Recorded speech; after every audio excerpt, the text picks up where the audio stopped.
आज सिरसा शहर का मेरा दिन भर का ये दौरा रहा है।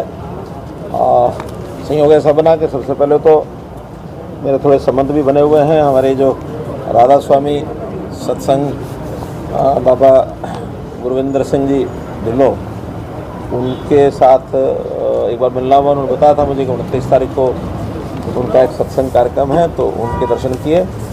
और उसके बाद सिरसा शहर में ही कुछ जगह एक निरीक्षण के नाते से मैंने तय करवाया था। हमारे डीसी साहब, हमारे एमएलए साहब, हमारे और बाकी सारे अधिकारी, उन सब ने मिलकर के उन स्थानों पर मेरा विजिट कराया, जिसमें सबसे पहले तो जो रेड क्रॉस का भवन है, वहाँ रेड क्रॉस के भवन के साथ ही 1 एकड़ ज़मीन पर एक 50 बिस्तर का रिहेबिलिटेशन सेंटर, क्योंकि मुझको मालूम है कि सिरसा जिला और आसपास के जो सारा क्षेत्र है, यहाँ नशे से जो प्रभावित जो युवा हैं, उन सब का डी एडिक्शन सेंटर, बाद में रिहेबिलिटेशन सेंटर, इसकी बहुत बड़ी आवश्यकता है।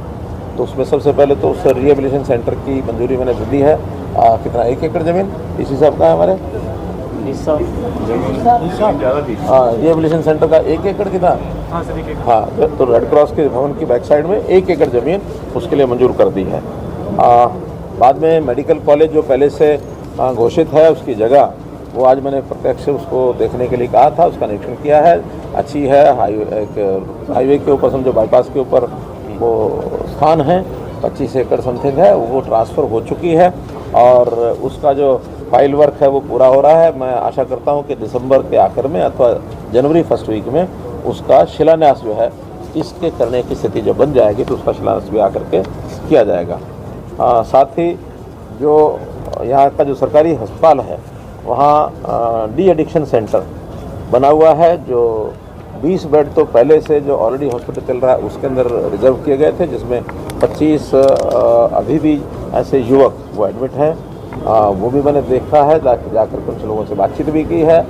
स्वाभाविक है कि ऐसे जो लोग हैं, जब उनका डी एडिक्शन सेंटर में इलाज होता है, तो वो स्वाभाविक अपनी कुछ बातें याद भी करते हैं। उनसे सहानुभूति पर व्यवहार करके बहुत सी बातें यानी पूछी जा सकती हैं। कौन सप्लाई करता है, कौन उनको देता है, तो सब बातें वो बताने के लिए भी तैयार होते हैं। हमने डिप्टी कमिश्नर को कहा कि अपने एसपी साहब को कहा कि इन सब चीज़ों को भी सप्लायर तक पहुंचने की हम कोशिश करेंगे, ताकि सप्लाई चेन बंद हो जाए तो आगे कुछ ना कुछ इस चीज़ पर रोक लग सकती है। साथ ही वहाँ एक नया और एक 20 बेड का डी एडिक्शन सेंटर वो भी तैयार हो रहा है, बहुत जल्दी वो भी वर्किंग में आ जाएगा, तो वहाँ उसकी भी सर्विस और मिल जाएगी। इसके बाद अनाज मंडी सिरसा में जाना हुआ, वहाँ भी उनकी कुछ तकलीफ़ें थी।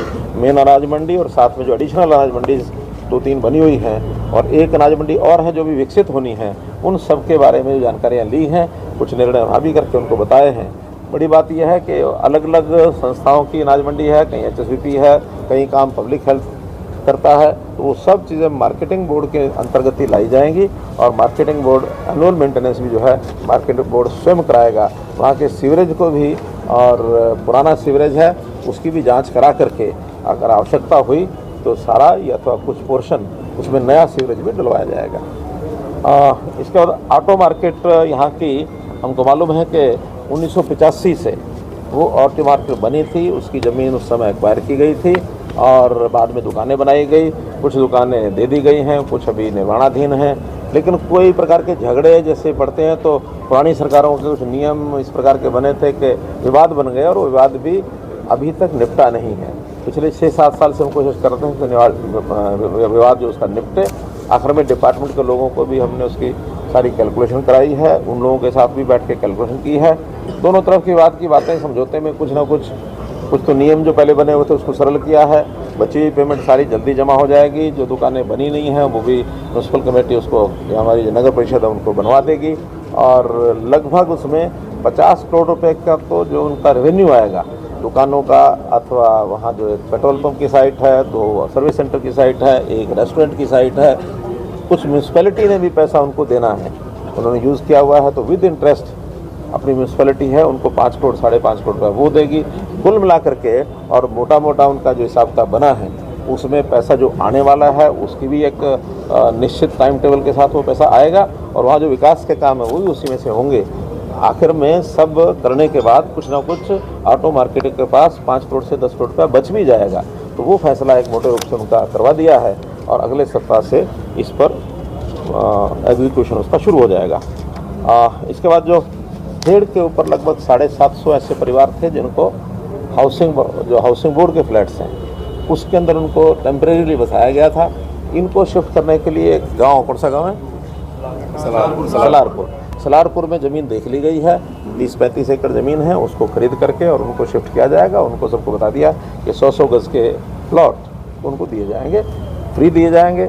उसका पैसा सरकार खर्च करेगी उसको बढ़ाने के लिए, और वो अपने आप अगर सक्षम होंगे तो ठीक है, नहीं तो कोई सहायता उनको बैंक से लोन लेकर या और कोई भी की जाएगी ताकि आसानी से वो अपना गुजारे लायक मकान बना सकें। लेकिन 100 गज़ का प्लॉट उनको वो फ्री दिया जाएगा, ऐसा एक निर्णय किया है। तो इस प्रकार से ये सब निर्णय आज जो घूमते फिरते हुए हैं, और आप लोगों को ज़रूर कष्ट दिया कि मैंने 2 बजे का टाइम दिया था, लेकिन घूमते घूमते 1 घंटा लेट हो गया, 3 बजे मैं आया हूँ।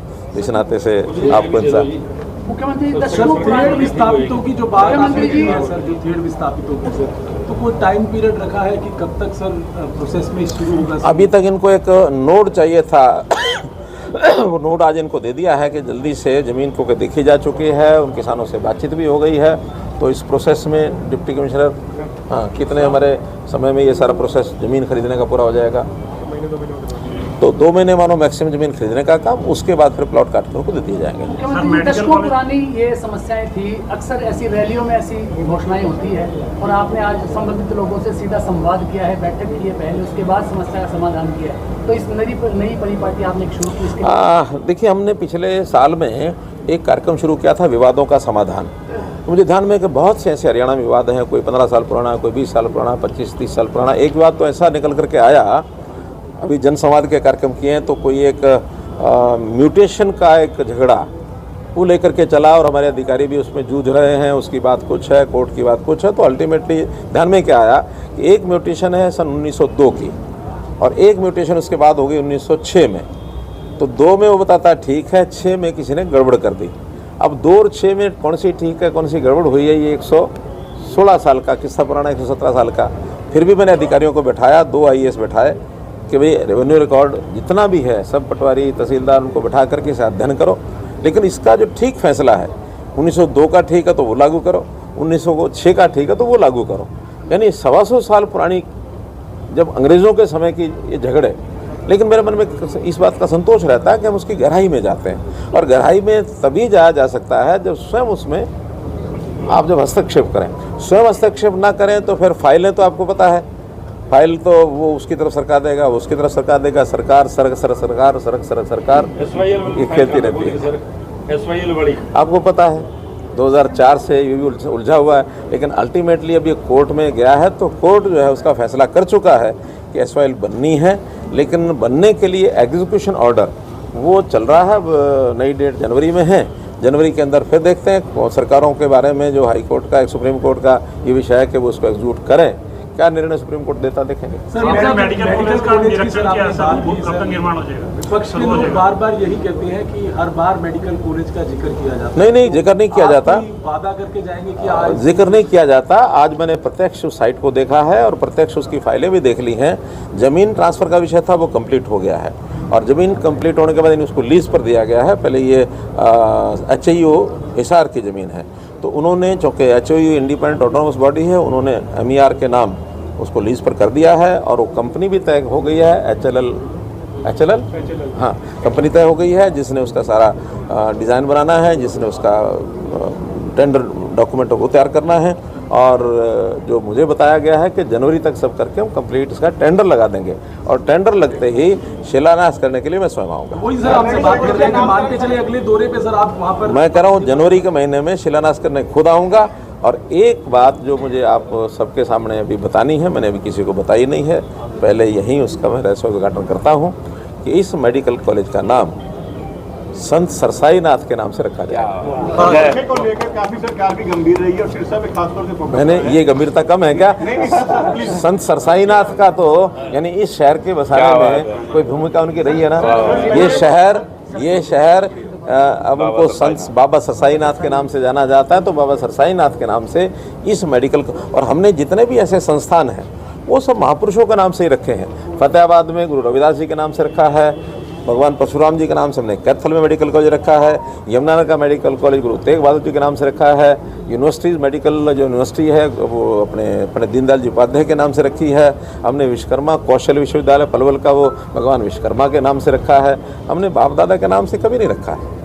इसलिए ये संतों के नाम से जितनी चीज़ें हम आगे कर रहे हैं, इसके पीछे की भी एक जो विचार, एक धारणा हमारी है, वो भी आप लोगों को समझना चाहिए।